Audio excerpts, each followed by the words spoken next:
Maha Kuasa atas kasih dan penyertaannya. Kita masih diberi kesehatan, kekuatan, dan sukacita untuk hadir bersama dalam upacara memperingati Hari Ulang Tahun Kabupaten Rotendao ke-24. Peringatan hari jadi ini atau ulang tahun ini bukan sekedar penanda bertambahnya usia daerah, tetapi juga merupakan momentum untuk mengenang perjuangan, merawat semangat persatuan, dan meneguhkan kembali komitmen kita dalam membangun Rotendao yang maju, bermartabat, dan berkelanjutan.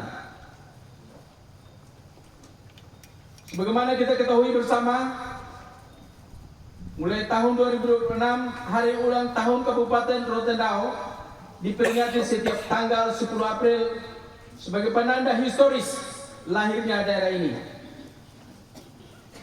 Tanggal tersebut merujuk pada tanggal pengesahan dan pengundangan Undang-Undang Nomor 9 Tahun 2002 tentang pembentukan Kabupaten Rotendao di Provinsi Nusa Tenggara Timur.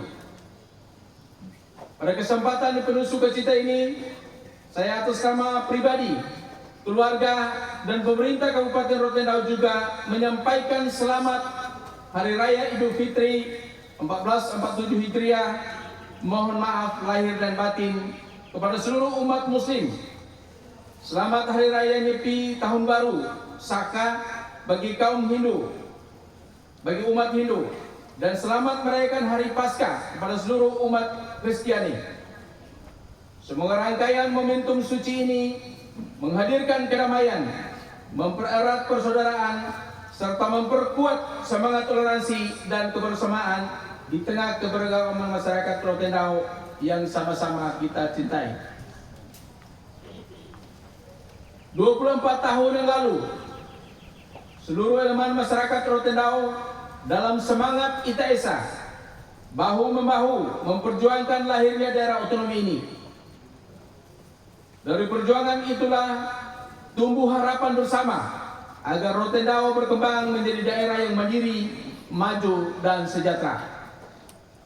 Oleh karena itu, upacara peringatan hari ulang tahun ini harus kita maknai bukan hanya sebagai seremoni, tetapi juga sebagai ruang refleksi, introspeksi, dan evaluasi atas sejauh mana komitmen serta kontribusi kita telah mewujudkan kemajuan bagi daerah ini.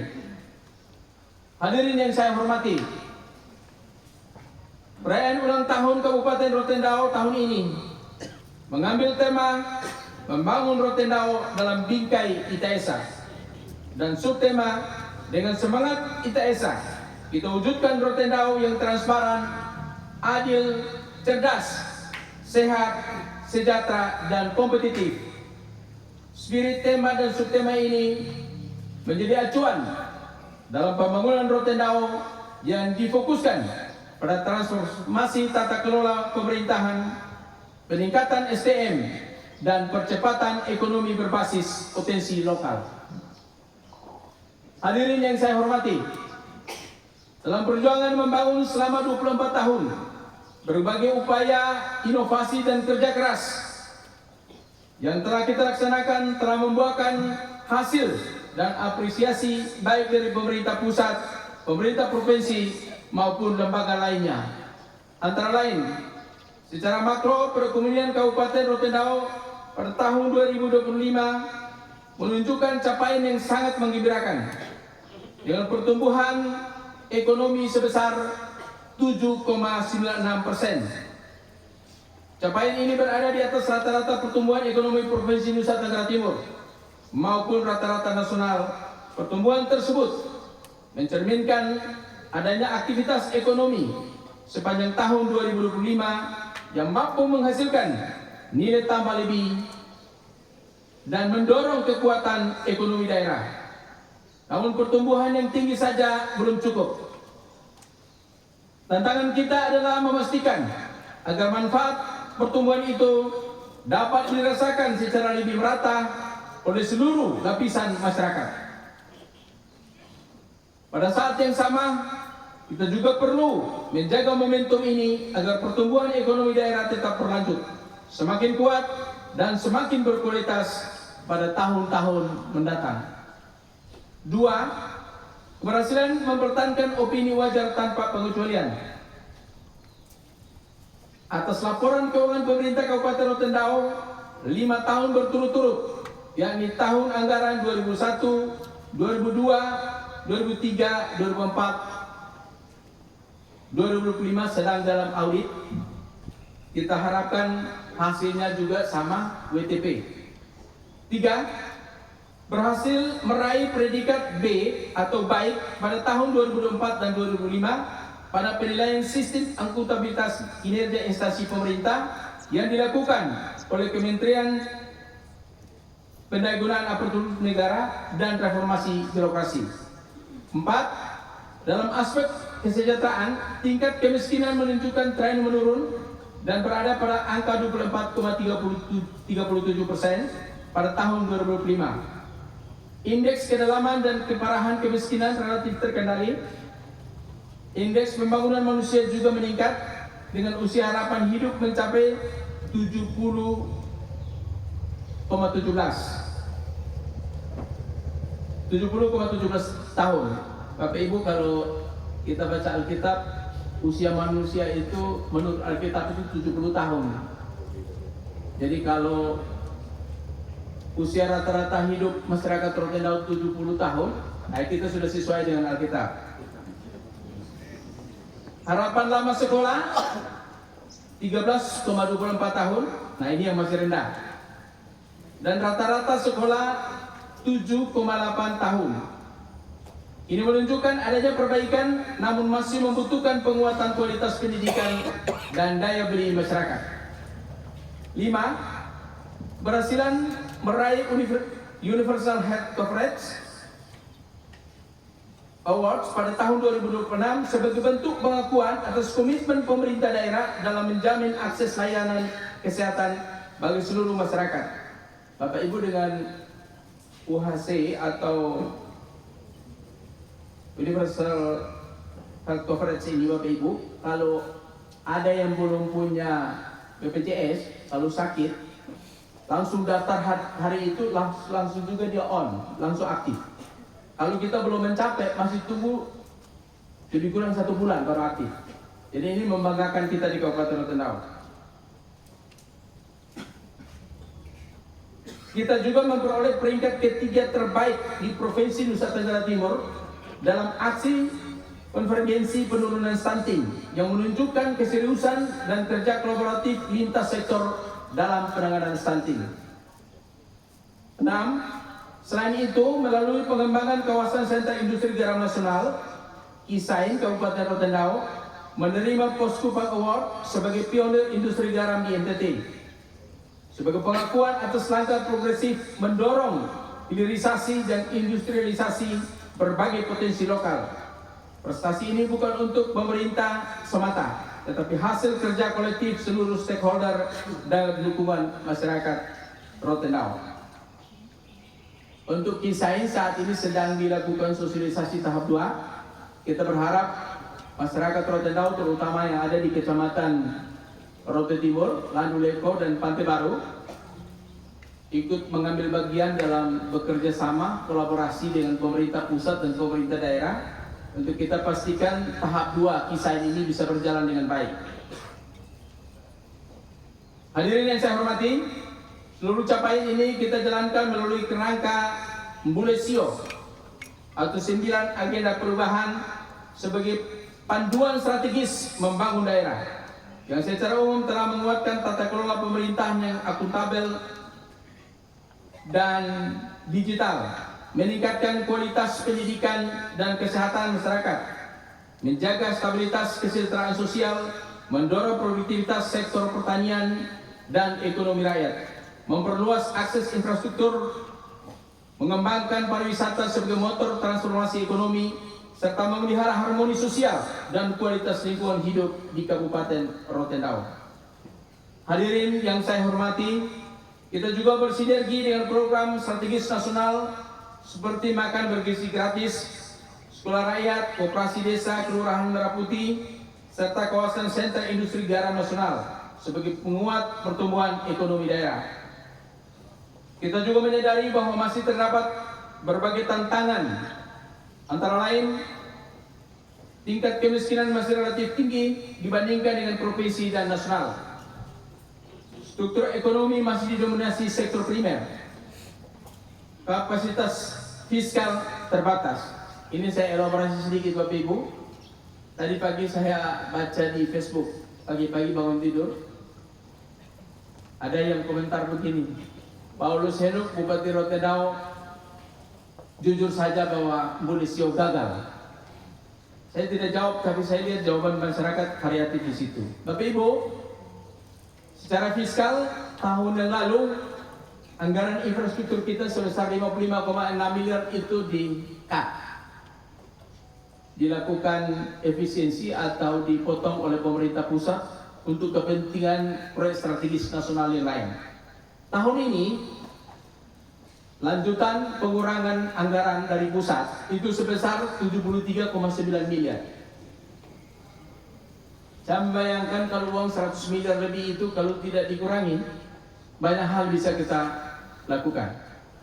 Ditambah lagi dengan belanja pegawai P3K yang mestinya biasa pada tahun-tahun yang lalu, tahun-tahun 2024 ke bawah, biasanya kalau nambah jumlah pegawai itu, DAU kita itu biasanya ditambah. Kita sekarang ini untuk biaya P3K itu ada 112 miliar. Ya, saya elaborasi sedikit supaya P3K yang mungkin masih ragu-ragu. Ada Undang-Undang Nomor 1 Tahun 2022 tentang hubungan keuangan pusat daerah. Pasal 146 ayat 1 membatasi belanja pegawai itu tidak boleh lebih dari 30%. Rotendao posisi hari ini sudah melewati batas itu, yaitu di angka 45,51%. Setelah saya hitung-hitung, kalau kita berhentikan P3K seluruhnya sejumlah 1.961 orang, itu pun belum cukup untuk mencapai 30%. Masih tersisa 1,17%. Artinya ada PNS yang harus diberhentikan kalau pemerintah pusat tidak melakukan perubahan atau kebijakan tentang pemberlakuan pasal 146 ayat 1. Tapi tenang, saudara-saudara yang P3K, tenang, ada jalan keluar. Setelah beberapa saat yang lalu Gubernur mengangkat isu ini, termasuk kita Kabupaten Rotendao mengirimkan surat, 3 surat kita kirimkan, masing-masing kepada Menteri Dalam Negeri, Kemenpan RB dan Kemenpio. Sehari sebelum liburan, saya bersama Pak Sekda, kami rapat di Kemenpan RB. Kemudian hari Senin yang lalu, saya rapat di Kemendagri, membahas isu yang sama. Hari Selasa malam minggu lalu, jam 7, beberapa dirjen diinstruksikan dari kementerian itu untuk rapat di provinsi dan membahas isu ini. Dan sinyal positif, kemungkinan besar pemberhentian P3K tidak mungkin dilakukan. Jadi Bapak Ibu yang P3K, saudara-saudara yang P3K, jangan khawatir. Karena kalau itu dilakukan, saya menjelaskan kepada Kemendagri dan Kemenpan RB, bahkan di surat saya kepada mereka, itu akan timbul persoalan kalau diberhentikan P3K kita. Di NTT itu puluhan ribu, 50 ribu. Di NTT itu P3K yang pinjam uang di bank NTT itu 3,2 triliun. Mereka sudah bayar-bayar, sisa outstandingnya sekarang itu 2,4 triliun. Saya sampaikan kepada beberapa kementerian itu, saya bilang kalau sampai diberhentikan P3K di NTT, itu bisa krisis ekonomi. Kan ini baru di NTT sudah 2,4 triliun, bagaimana dengan provinsi yang lain? Kita di Rotendao 1961 itu total yang pinjam uang di Bank NTT di Rote ini 71 miliar. Ini datanya saya dapat dari Pak Roni. Itu totalnya baru 66% yang pinjam, belum sampai 70. Bagaimana kalau semuanya pinjam? Jadi saya bilang sama Pak Roni tahan dulu buat P3K yang di Rote. Sebelum kebijakan resmi dari pemerintah pusat keluar, Bapak jangan kasih pinjam dulu. Tahan dulu Bapak Ibu. Ya. Karena itu kita menetapkan langkah-langkah strategis yang terarah dan terintegrasi. Antara lain, prioritas penanganan kemiskinan ekstrim berbasis desil 1 dan desil 2. Nah, ini perlu saya sampaikan, ini Bapak Dewan ada di sini, Bapak Wakil. Bantuan-bantuan kita mulai dari sekarang, termasuk teman-teman yang pokir DPRD itu, kita prioritaskan untuk desil 1 dan desil 2. Supaya apa? Mereka-mereka yang mendapat bantuan itu tepat sasaran. Termasuk dengan pemerintah. Saya sudah tegaskan berbagai dinas, yang bantuan bantuan sosial yang kita kasih itu, pastikan orang itu yang layak terima. Jangan sampai saudaranya bupati yang dikasih, saudaranya wakil bupati yang dikasih, saudaranya sekda yang dikasih, dan seterusnya. Demikian juga di teman-teman yang anggota DPRD nanti, tolong konstituennya diperhatikan mana yang ada di desil 1 dan desil 2. Desil 1 itu adalah miskin ekstrim, desil 2 itu ada miskin. Dan di desil 3 hampir miskin dan seterusnya. Ini istilah-istilah diksi-diksi yang dipakai oleh pemerintah pusat. Nah, kita harus pastikan itu. Pembangunan infrastruktur yang berdampak produktif dan konektivitas tuntas. Nah, ini saya elaborasi sedikit Bapak Ibu. Karena anggaran kita dikurangi, maka Pemda ada pinjam 30 miliar di Bank NTT untuk bikin jalan semuanya.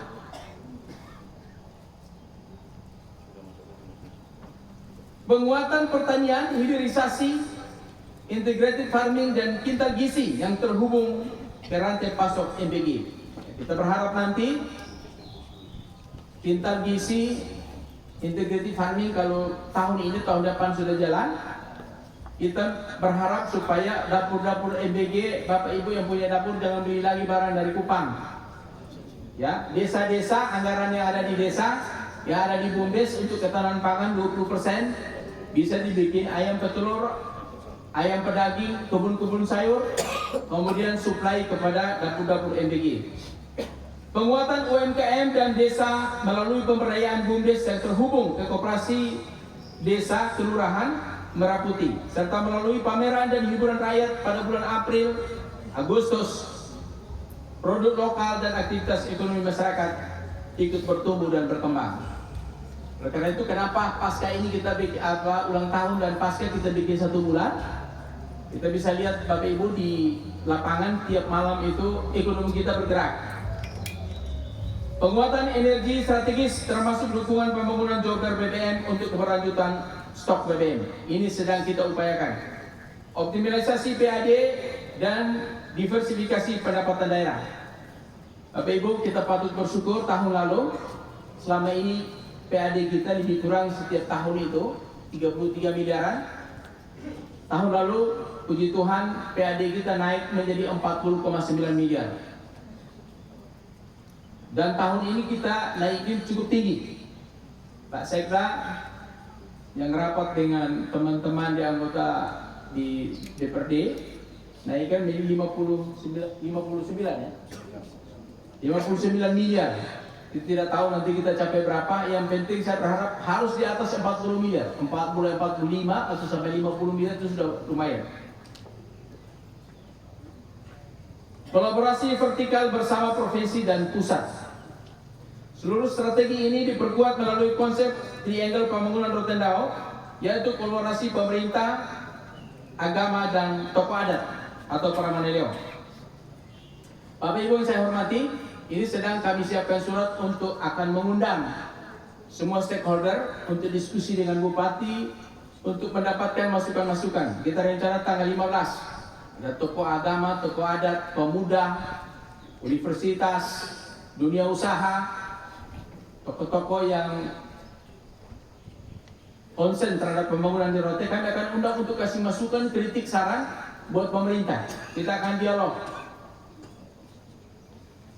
Saya juga mengucapkan terima kasih dan apresiasi kepada segenap masyarakat Kabupaten Rotendao serta semua pihak yang telah berpartisipasi gotong royong dalam pembangunan di Kabupaten Rotendao selama ini. Terima kasih kepada para tokoh pendiri serta para pemimpin dari masa ke masa atas segala curahan pikiran dan tenaganya demi mewujudkan kesejahteraan di daerah ini. Mari kita jadikan momentum untuk memperkuat komitmen kita dalam membangun Kabupaten Rotendao yang sama-sama kita cintai. Ita Esa bukan sekedar semboyan, tetapi komitmen bersama untuk bekerja, bergerak, dan maju bersama. Bapak Ibu yang saya hormati, tahun depan kita rencana untuk mengundang tokoh-tokoh pendiri Rotendao yang masih hidup atau keluarganya untuk kita melakukan semacam rekonstruksi kembali pemikiran para pendiri atau pencetus berdirinya daerah ini. Apakah mimpi-mimpi mereka 24 tahun yang lalu dengan kenyataan pada hari ini sudah sesuai dengan mimpi dan harapan mereka, atau masih terjadi disparitas yang cukup tinggi atau dalam yang perlu kita dekatkan agar antara mimpi para pendiri dan kita para pelaku pembangunan di Kabupaten Rotendao itu harus semakin dekat. Tahun depan kita akan lakukan itu menjelang ulang tahun Kabupaten Rotendao. Hadirin yang saya hormati, 1 tahun ini adalah fase konsolidasi. 4 tahun ke depan adalah fase percepatan. Kita tidak ingin hanya mencapai target administratif, tetapi memastikan perubahan nyata yang dirasakan masyarakat. Dengan semangat ITESA, kita satu dengan kerja bersama dan kolaborasi. Kita lanjutkan transformasi Rotendao menuju daerah yang transparan, adil, cerdas, sehat, sejahtera, dan kompetitif. Akhir kata, dengan memohon rahmat dan berkat Tuhan Yang Maha Esa, saya mengucapkan selamat hari ulang tahun ke-24 Kabupaten Rotendao tahun 2026. Sekali lagi, selamat Hari Idul Fitri, mohon maaf lahir dan batin. Selamat Hari Raya Nyepi dan selamat merayakan Hari Paskah. Semoga Kabupaten Rotendao semakin maju, masyarakatnya semakin sejahtera, dan semangat ITESA senantiasa menjadi kekuatan kita dalam membangun daerah yang kita cintai. Terima kasih, Tuhan memberkati kita semua. Dirgahayu Kabupaten Rotendao ke-24. Salam, salve, assalamualaikum warahmatullahi wabarakatuh.